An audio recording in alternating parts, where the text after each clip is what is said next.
Buried deep in the mountains of the Dwarven Peaks lies the Dwarven City of Ashgrund, home to the renowned Bearded Dragons Guild. Although not exclusive to dwarves, the Bearded Dragons tout the highest Dwarven membership in the continent, housing some of the most powerful metalmancers and artificers in the world.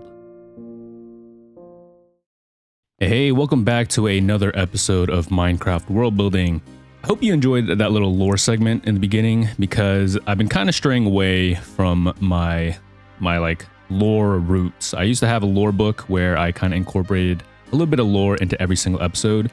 And if you followed me after I kind of left the fairy area and started this Dwarven City, I kind of stopped doing a lore book because I was taking a very hard world building approach to the world. And the thing with hard world building is that it kind of isolates some things. So hard world building is kind of like Tolkien and maybe like Dune. So kind of every single thing you do has an explanation. Meanwhile, for soft world building, it's kind of like Studio Ghibli, where you kind of have this magical and whimsical feel and things aren't fully explained all the time. And I kind of want to do kind of a happy medium between the two. I want to do like a medium world building, I guess. Kind of the likes of like Avatar: The Last Airbender, because Avatar: The Last Airbender, the magic system is very hard world building. Like there's very set rules and defined rules for that. But I want to do a very happy medium for the world building. So I want to do some hard world building aspects and then also some soft world building aspects. So for like Avatar: The Last Airbender, it's kind of a happy medium because the magic system is very hard world building. Meanwhile, things like the spiritual realm is very soft world building, where things like that aren't fully explained, or, you know, why each nation has, you know, different elements of bending. And something else you may notice different is that I have a new mic. My voice sounds a little different. And for the next few episodes, I'll probably be changing up my mic every once in a while. So the consistency for the audio might be a little different, but I think I do sound a lot better with this current mic. My other mic was like a $40 Amazon mic. But in today's episode, I want to work a little more on the immersion and a little more on the general Dwarven City. So today I'm going to work on a street right here. So I'm going to cut down all this area right here. We're going to extend the street into this area. And then this is my starter base. So my starter house for the Dwarven area. It's like, I kind of called it a Dwarven apartment, where each segment houses a Dwarven family. And here I want to add kind of a row of streets here. So we're going to extend this road from there all the way, and we're gonna kind of curve it a little bit to add a little bit more interest. And then the road will kind of end up all the way over there. But for this episode, I want to work on this side. I want to work on the houses and the businesses that you might see in a Dwarven City. Not all of them are really going to have a purpose at the moment, but you know, it's just for the immersion. So we're going to have probably a pretty big build on this area.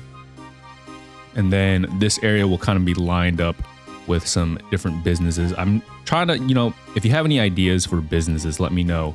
I do want one of them to be a little bookstore because I want to have some librarians in there so that I can trade for some glass mainly. I'm mainly after the glass right now.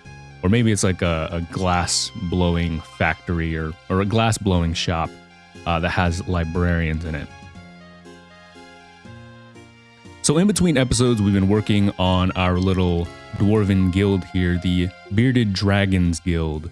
So we added a little street right here to kind of extend the road a little bit. I'm not sure if I should keep it the same with like the deep slate, but right now it's going all the way up here. And then back there, I don't know what we'll do yet. But here, I do want to have, eventually, I mentioned before, but I want to have a waterfall coming down here. Maybe a regular waterfall, like with regular Minecraft water, or maybe a glass waterfall that you may have seen on like B-Dub's channel. I don't know if I can hit the glass waterfall with this like size, but we'll see. Maybe I'll just use regular water. But in terms of the lore of the world, we kind of finally chose a name for this city. We're calling it Ashgrund, and Ashgrund is a portmanteau of the word ash and the Danish word, I think it's Avgrund or Asgrund, something like that. Basically, Asgrund, or let me look it up. All right, so we looked it up, and the word is Afgrund, or I'm probably pronouncing that incorrectly, but Afgrund means abyss, and then ash is, you know, ash. I think ash kind of makes sense. It's supposed to be kind of a steampunky, diesel-punky, but also medieval city. So they're all smelting a lot. There's probably going to be a lot of smog and ash and soot, maybe Sootgrund or something like that. But I like the name of Ashgrund, so it's a little portmanteau between that. So Ashen Abyss, basically. Or maybe like Stone Abyss, but I didn't really like how stone sounded. It sounded like, I think it was Stengrund with stone. I don't know, maybe that one sounds better, but it kind of reminded me of Stalingrad. But we've been working on the interior of this Dwarven guild here, and we finally got ourselves a mending villager. I think it makes sense that the mending villager is in kind of like an expensive guild here. And then we caught a random cat that I don't have any fish to actually, you know, tame. But coming inside, we've got some chandeliers at the moment. We've got an open roof concept because we haven't filled it in yet. I think like the backside of this is not fully built yet. I just worked on the front side, and one of the nice things about kind of this Dwarven build is I'm actually building into the wall, so I don't have to build as big of an exterior, and this is just kind of proceeding into the actual cave itself. Yeah, so we got a little job board here as well, a job for a lost kitten, and then that's a really easy job for you to do, so do that one. And then over here we have a little library area where you can kind of enchant your gear here. I moved my enchantment table from the outside into here. And then it's going to be a kind of an area for the guild members to study. But imagine that the city itself probably employs some of the guild members here to kind of be guards. So we've got this tower that's the library, but it also serves as kind of a guard tower. We still have to add like a little flooring spot, but over here they can kind of overlook the whole city from this tower. And so this city probably employs a bunch of guards themselves, but you know, the guild's members are renowned heroes and whatnot, renowned adventurers, so they'll be able to supply a little bit more like mercenary work for the city as well. And then coming over here, we've got this little den area in the middle where you can kind of come here and sit in the fireplace, enjoy a nice thing of ale, a dwarven ale. And then we try to add some like headpiece right here. It's like supposed to be a moose. I would add a dragon head, but I haven't rated the end cities yet. And then one of the main reasons we had this build is to have our dragon egg, which it's kind of it's not the most extravagant display, but that's where we have it right now. So in terms of lore for this world, I mentioned in the lore intro that this guild has a lot of metalmancers and artificers. So metalmancers are basically kind of metal benders from Avatar. They're able to manipulate metal and use metal magic. And dwarves are supposed to be one of the vitalized races, one of the 5 vitalized races. It's kind of like Avatar, where specific races have a specific affinity to an element, and for the dwarves they have the affinity to metal. So dwarves are natural metalmancers. They're able to control metal magic, and because of that there's also a lot of dwarves that are artificers, basically magical engineers, or what you would call it. I think D&D kind of does it the same way, where artificers are, you know, like magical engineers that have magical guns and stuff like that. And given that this is supposed to be like a steampunky, diesel-punky kind of environment for the dwarves, it makes sense that there are metalmancers and, you know, artificers. So maybe the artificers make mechs as well that kind of roam around. Kind of like the mech that we have at the Dwarven mine area. There's only one mech right now, but I do plan on trying to make a few more mechs in the future. Oh, and I also got a lot of comments on the Iron Foundry here on my little lava farm spot. So the issue was I had only one lava source up there, and so it was only accumulating lava in one of them. So a lot of you commented on how to fix that, so I appreciate all the comments telling me how to fix that. If you notice any other, you know, issues, or you have any kind of recommendations for the city, do let me know in the comments down below. But I think now we want to start working on our actual goal for this video. So we're going to work on a street down here, and then we're going to line the houses kind of surrounding the street. So I think we'll first knock out the floor right here. We're going to do a little bit of slight terraforming, knock out all this dripstone here, because there is a ton of dripstone just hanging around everywhere. So we're going to knock it down, and then we're going to make a little winding road here.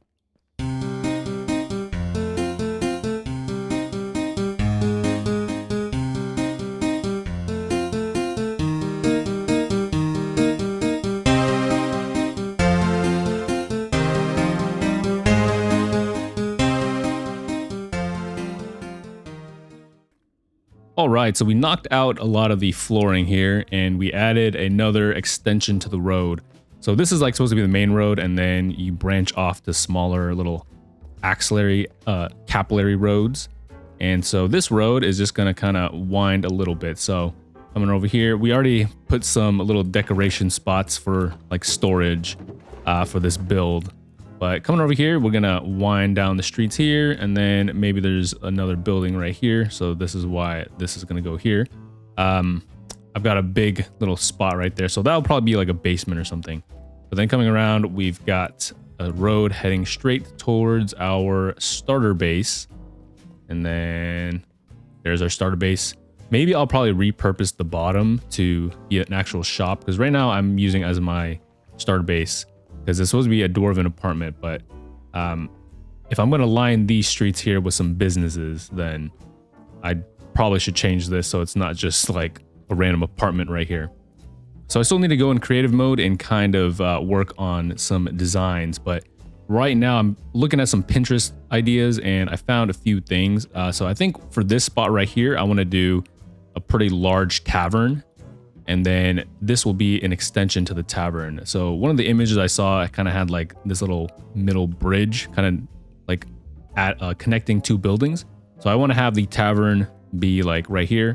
And then maybe this part would be like for sleeping quarters. And then coming along, we'll have another house here, or another building right here. Maybe another one. I think the spot would probably fit like 3 to 4 buildings aside from the tavern spot. So we'll probably have 3 to 4 buildings lining up this wall right here. One of them will be a little librarian bookstore, or it'll be like a little glass store for me to get that trading glass. And then over here, I'm not going to really do much yet on this side in the center here. This part right here, I'm planning on doing like a little marketplace or a little hangout spot, like maybe a fountain right here. But that will probably be for the next episode. I think that might be a little too much for me to chew on one episode. So I think what we'll do now is we're going to hop into a creative world, and we're going to work on some dwarven businesses, and then we're going to bring it to life in the survival world.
I'm thinking for the next episode, I definitely need to get some shulker boxes because, man, every time I build, it's like super disastrous.